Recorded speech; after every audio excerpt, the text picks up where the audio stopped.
नमस्कार मंडळी, मी ज्योती. तर आज मी बनवत आहे मसाले भात.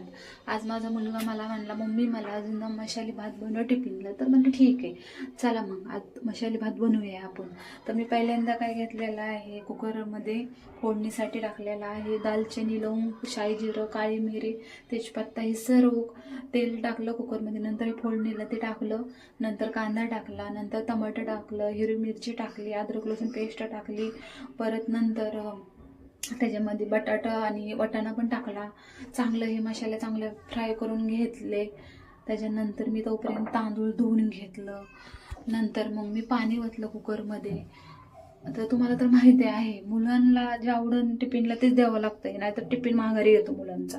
त्यांच्या जर आवडीचं नसेल तर ते खात नाहीत, टिफिन माघारी घेऊन येतात. मुलांचं असंच असते, हे तुम्हाला तर सांगायची गरज नाही आहे, तुम्हाला तर माहीतच आहे. नंतर मग हे बघा, हे आपले मसाले आपण चांगले फ्राय करून घेतले आहेत. मीठ टाकलं आहे चवीपुरतं. नंतर आपण तांदूळ पण आता धुवून घेतलेले आहेत, मी धुवूनच ठेवलेले होते तांदूळ. मग त्यामध्ये आता मी पाणी टाकलेलं आहे. आणि पाण्याला चांगलं उकळी आली ना, मग आपण तांदूळ टाकायचे आहेत त्याच्यामध्ये.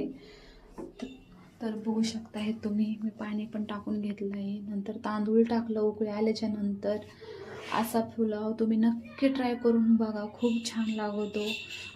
मुलं पण आवडीने खातात आणि आपण पण खाऊ शकतात आवडीने, खूपच छान. तर बघा, माझा आता पुलाव मसाले भात बनून झालेला आहे. बघा किती सुंदर आणि सुटसुटीत झालेला आहे. तर चला मग आजच्या पुरते एवढंच होतं, नंतर भेटूया.